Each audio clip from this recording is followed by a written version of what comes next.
Saudações, irmãos. Bem-vindos à Escola de Profecia, bem-vindos a mais uma apresentação especial. É um prazer enorme estar diante dos irmãos para compartilhar a palavra de Deus. E hoje nós vamos continuar estudando o capítulo 3 do livro de Daniel. Este vai ser um tema impactante, um tema maravilhoso, importante na vida de cada um de nós que está vivendo nestes últimos dias. Mas antes disso, eu quero compartilhar com vocês algumas coisas. Em 6 de julho, um jornal do Texas, exatamente Texas, onde, após Louisiana ter decretado os 10 mandamentos, Texas, ou seja, o governador de Texas também prometeu promulgar a lei dos 10 mandamentos nas escolas públicas. Sim, um jornal de Texas publicou o artigo de um bispo católico em que ele diz que os 10 mandamentos exigem que se assista à missa todos os domingos. O que nós estamos vendo é que, aproveitando o vasto alcance deste jornal, que é Odessa American, o bispo conseguiu comunicar uma mensagem ao público em geral, encorajando as pessoas a honrar os 10 mandamentos, mantendo o domingo sagrado. Vejam aqui, irmãos, ele diz que Deus merece adoração. Isto é verdade. Deus merece adoração. Mas de que maneira ele merece adoração? A palavra de Deus nos diz que Deus, nos últimos dias, terá um povo que o adorará em espírito e em verdade. Deus merece adoração. E daí, ele diz, eu acredito que a frequência semanal à igreja é uma expectativa de Deus. Nos 10 mandamentos, Deus nos diz para lembrar o dia de sábado e mantê-lo santo. Ele cita Êxodo 20, verso 8. Ele está falando a verdade ou não? Está falando a verdade. Mas ele continua dizendo, na minha tradição de fé, isso inclui ir à missa todo domingo e dia santo. O fato é que o domingo não é o sábado. O sábado nunca vai ser domingo. É exatamente neste estado americano em que está se procurando também a lei dos 10 mandamentos na praça pública, que o catolicismo vai adiante para mostrar às pessoas o que são os 10 mandamentos. Que o catolicismo vai adiante para dizer qual é o sábado descrito nesses 10 mandamentos. Irmãos, eu trago isto como uma reflexão para todos nós. Eu quero ler uma passagem para a gente refletir um pouco. Se todo soldado de Cristo tivesse cumprido o seu dever, se todo vigia nas muralhas de Sião tivesse dado um certo som à trombeta, o mundo poderia, antes que isto, tivesse ouvido a mensagem de advertência. Mas o trabalho está há anos atrasado. O trabalho está atrasando. Infelizmente, o povo lá fora está ouvindo mentiras. Mas por quê? Porque o povo de Deus não está falando a verdade. Esta é a oportunidade, irmãos, nos jornais da América, nos jornais do mundo, mostrarmos às pessoas qual é o verdadeiro sábado. Pois o inimigo está diante de nós. O inimigo está avançando adiante de nós, semeando dúvidas e semeando desinformação, semeando descrença e heresia. Ela diz que enquanto os homens dormiam, Satanás roubou uma marcha sobre nós. O mundo perece por falta de conhecimento. E o conhecimento nós temos para ensinar as pessoas por meio da palavra de Deus. Estamos calados neste tempo? Estamos calados neste tempo? É agora, irmãos, que nós devemos nos levantar, usar os nossos fundos para em cada jornal deste mundo postar a verdade sobre o sábado. A verdade para este tempo. Não nos atrasemos. O tempo é agora. Meus irmãos, vamos passar disto. Vamos então ao nosso 7º estudo do livro de Daniel, continuando no capítulo 3. Ontem nós iniciamos o capítulo 3. Falamos sobre uma batalha de adoração. E nós vimos no capítulo 3 um soberano sobre o trono, o próprio rei Nabucodonosor, no trono, exigindo adoração. Nós vimos uma união entre o civil e o religioso. Nós vimos uma imagem sendo levantada. Nós vimos um decreto mundial, pois todas as nações, línguas e povos ouviram o som da trombeta. Todos foram chamados para a falsa adoração. Nós vimos uma falsa adoração forçada e vimos uma ameaça de morte. Mas a história não para por aqui.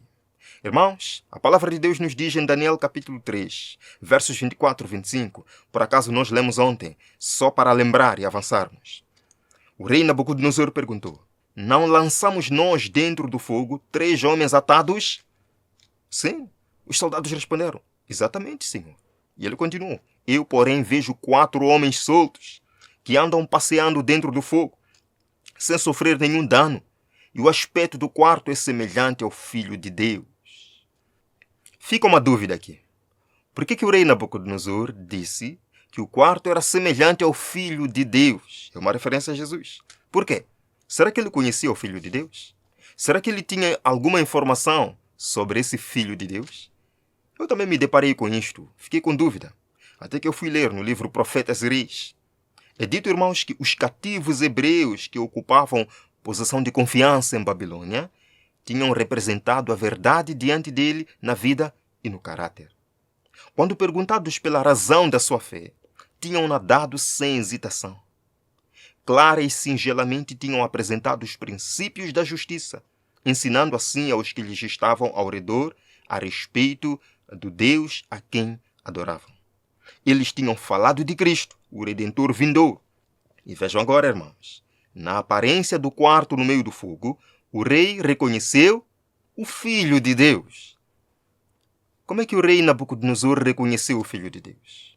Porque os jovens cativos na Babilônia falavam muito sobre o Filho de Deus. Falavam muito sobre Jesus. Falavam muito sobre o Salvador vindouro. Isto chegava aos ouvidos do rei Nabucodonosor. Aqui nós vemos o poder do testemunho. Foi o testemunho destes jovens, falando tanto de Jesus numa corte pagã, que quando o próprio Jesus apareceu, o rei não teve dúvidas. É este Jesus, de que tanto falaram estes jovens. É este Jesus. Quando o nosso testemunho chegar ao ponto de levar as pessoas a verem Jesus conosco, a verem Jesus ao nosso lado, a verem Jesus em tudo quanto falamos, a verem Jesus em tudo quanto fazemos, nós estaremos dando um verdadeiro e positivo testemunho. Este foi o testemunho dos jovens. E nós agora vamos fazer uma comparação. Porque eu vos disse ontem que Daniel e Apocalipse são, na verdade, um único livro. Daniel é o livro selado, Apocalipse é o livro aberto. O que Daniel não compreendeu, Jesus revelou a João no Apocalipse. Portanto, no capítulo 3, nós vemos uma semelhança clara com os eventos descritos no Apocalipse capítulo 13. Ora, vejamos, em Daniel, nós vemos um poderoso soberano. No Apocalipse também vemos um poderoso soberano. Vejam aqui, irmãos, Apocalipse 13, verso 2. O dragão deu à besta o seu poder, o seu trono e grande autoridade. Nós vemos aí um soberano no trono, assim como houve um soberano lá na Babilônia. Segundo ponto. Em Daniel capítulo 3, nós vemos um poder mundial. Um poder que dita as regras de jogo aos governos do mundo, às nações do mundo. Em Apocalipse capítulo 13 também nós vemos um poder mundial que dita e que ainda ditará as regras do jogo a todas as nações do mundo. Vejam aqui Apocalipse 13, verso 7. Foi-lhe permitido fazer guerra aos santos e vencê-los. E deu-se-lhe autoridade sobre toda a tribo, língua e nação. Quando o arauto do rei apregou, ordena-se a todas as nações, tribos e línguas, quando ouvirem o som dos instrumentos, prostrem-se em adoração à imagem. Então, todas as nações estavam envolvidas com esta questão de adoração na Babilônia. Da mesma forma, nos últimos dias, todas as nações, línguas e reis, tribos e nações estarão envolvidas na questão de adoração. Por quê? Porque um soberano terá poder sobre todos eles. Terceiro aspecto. Em Daniel capítulo 3, nós vemos uma união entre o civil e o religioso. Uma união entre igreja e Estado.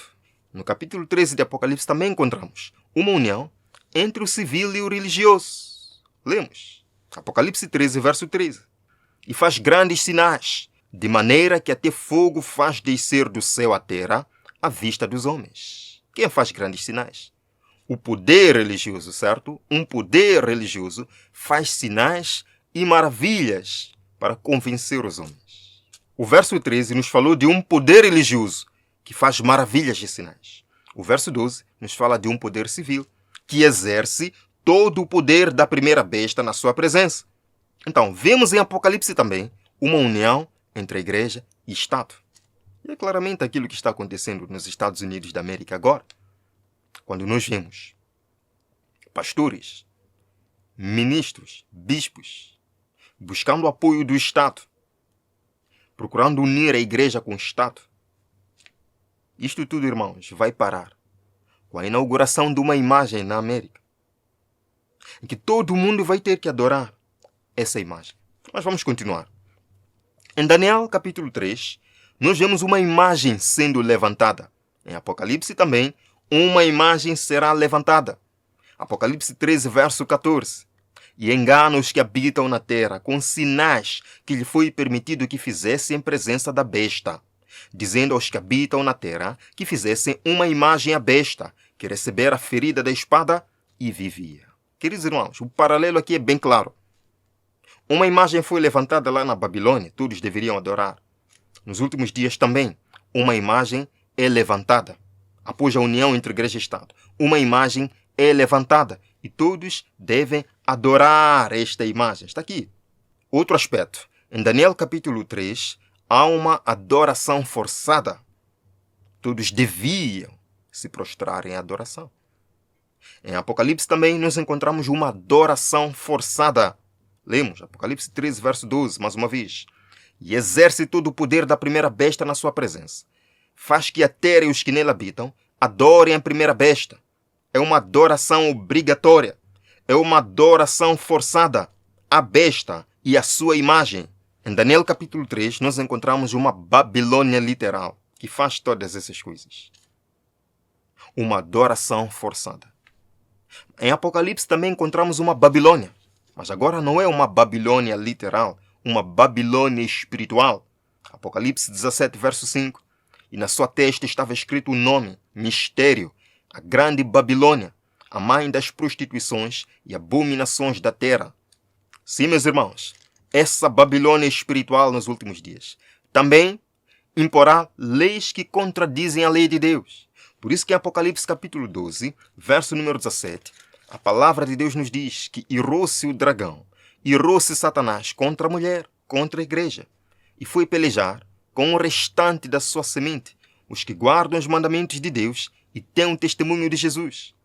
São os mandamentos de Deus que nos últimos dias Satanás vai atacar o povo de Deus através dos mandamentos de Deus. Lembram? Tanto na Pérsia, no episódio da rainha Esther, a única maneira de Satanás acabar com o povo judeu era através da lei de Deus. Aqui no capítulo 3, a única maneira dos sátrapas, prefeitos acabarem com estes 3 jovens e com Daniel era por meio da lei de Deus. No capítulo, acredito que 5 ou 6 de Daniel, no episódio da Cova dos Leões, a única maneira daqueles homens invejosos destruírem Daniel era por meio da lei de Deus.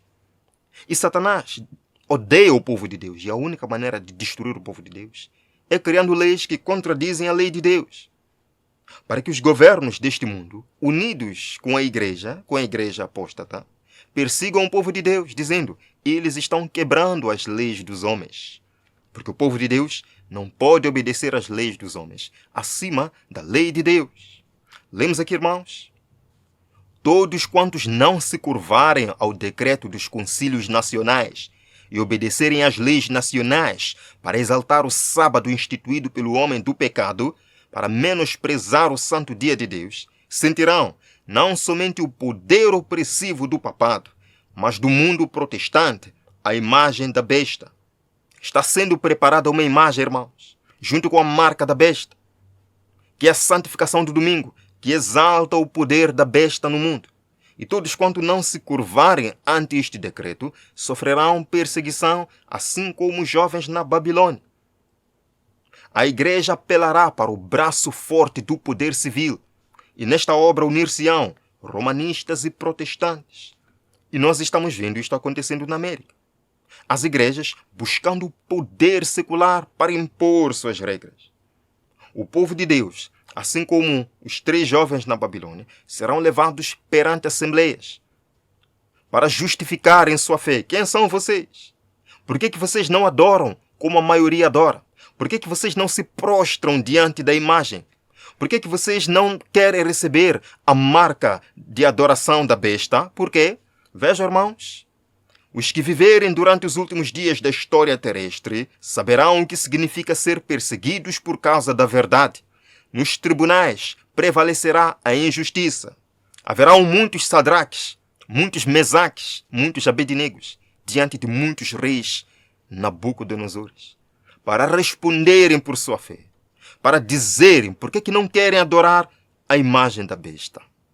Os que honram o sábado bíblico serão denunciados como inimigos da lei e da ordem, assim como os sátrapas.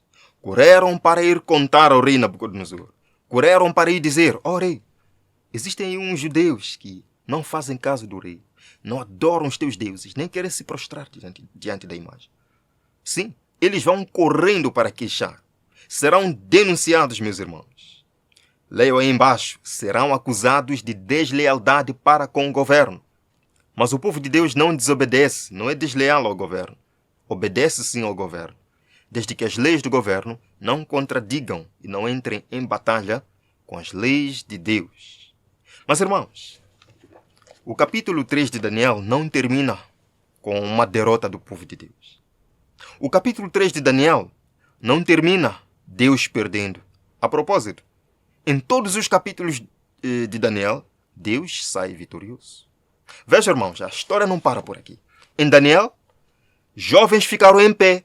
Em Apocalipse, fiéis também ficarão em pé diante da imagem e dirão: nós não iremos adorar. Vejam aqui, Apocalipse 14, verso 1.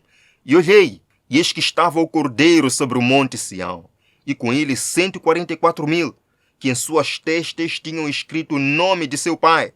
Queridos irmãos, enquanto a multidão nos últimos dias estiver aí recebendo o sinal da besta, estiver dobrando seu joelho diante da imagem, o povo de Deus dirá: não, nós não iremos adorar a imagem da besta. E eles vão receber o selo de Deus em suas frontes. São esses descritos como 144.000, que terão em suas testas o nome de seu Pai. E estes serão reconhecidos como aqueles que estão com Jesus.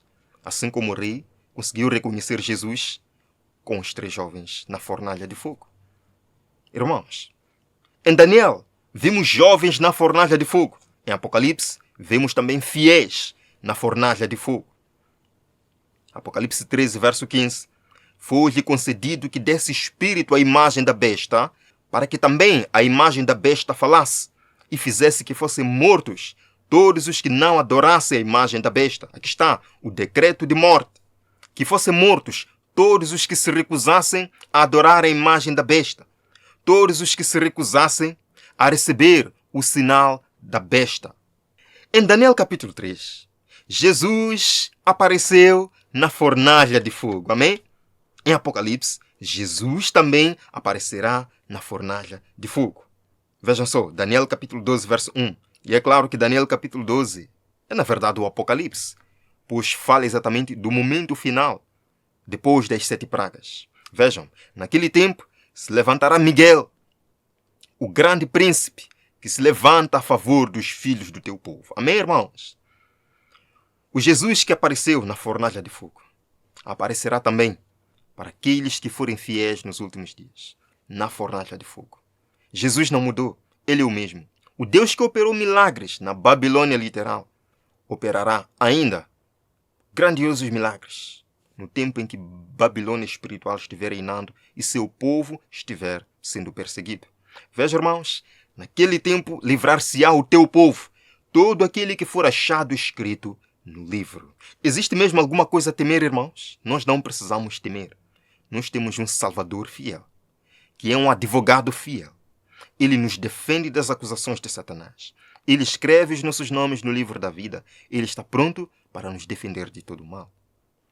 Em Daniel capítulo 3, após Jesus ser visto na fornalha, ecoa um cântico de louvor por livramento. Em Apocalipse também, ecoa um cântico de louvor por livramento. Veja, irmãos, Daniel capítulo 3, verso 28, falou Nabucodonosor dizendo: bendito seja o Deus de Sadraque, Mesaque e Abednego, que enviou o seu anjo e livrou os seus servos que confiaram nele. Amém? Mais uma vez o rei Nabucodonosor se convence de que há um Deus nos céus. um Deus soberano, um Deus que salva, um Deus que livra o seu povo. Em Apocalipse também, após o grande livramento, o povo de Deus entoará um cântico de louvor. E toda a terra dirá: o Senhor é justo. Vejam Apocalipse 14, versos 2 e 3. E ouvi uma voz do céu, como a voz de muitas águas, e como a voz de um grande trovão. E ouvi uma voz de arpistas que tocavam com as suas harpas e cantavam um cântico novo diante do trono. Amém? Quem poderá cantar este cântico novo? Aqueles que passarem por esta experiência. Aqueles que forem à fornalha de fogo, confiando no Senhor. Esses sim cantarão o cântico de livramento. Meus irmãos, Deus é vitorioso em todos os capítulos de Daniel. E mais uma vez ele nos mostra que o seu povo não está sozinho nesta batalha. Na verdade, irmãos, estamos nos aproximando de um momento em que nós veremos de perto, sentiremos de perto a batalha sobre a adoração. Ou o mundo tem que escolher ou adorar ao Senhor, Apocalipse capítulo 14, começando do verso 7, ou adorar o Criador dos céus e da terra, guardando o seu sábado, o memorial da criação, ou adorar a besta e a sua imagem, guardando o primeiro dia da semana. O mundo vai ter que escolher. Aqueles que escolherem adorar a imagem da besta e receberem a sua marca, esses sofrerão nas pragas de Deus. Podem até comprar e vender e parecer que a vida está tudo bem, mas esses não terão os seus nomes inscritos no livro e padecerão, perecerão por toda a eternidade. Aqueles que forem fiéis e receberem o selo de Deus poderão ser impedidos de comprar e vender neste mundo. Serão perseguidos, irão parar na fornalha, mas verão os milagres do Senhor e cantarão um cântico novo. De que lado você quer estar, meu irmão? De que lado você quer estar? Escolha hoje estar ao lado do Senhor, ao lado daquele Salvador que não falha, daquele Salvador presente, daquele Salvador que promete maravilhas para a sua vida. Venha comigo nesta oração. Obrigado, Jesus Cristo, por nos mostrar, por meio de sua palavra mais uma vez, que és vitorioso nesta batalha. Esta batalha sobre a adoração está chegando ao final. E nós viveremos a mesma experiência dos 3 jovens em Daniel capítulo 3. Senhor, não temos forças. Dá-nos a tua força hoje. Dá-nos perseverança. Dá-nos confiança no teu amor. Em nome de Jesus. Amém. Meus irmãos, seguremos firme esta promessa. Jesus em breve voltará. Tudo ficará bem. Eu verei na próxima apresentação, aqui no nosso canal. Até lá.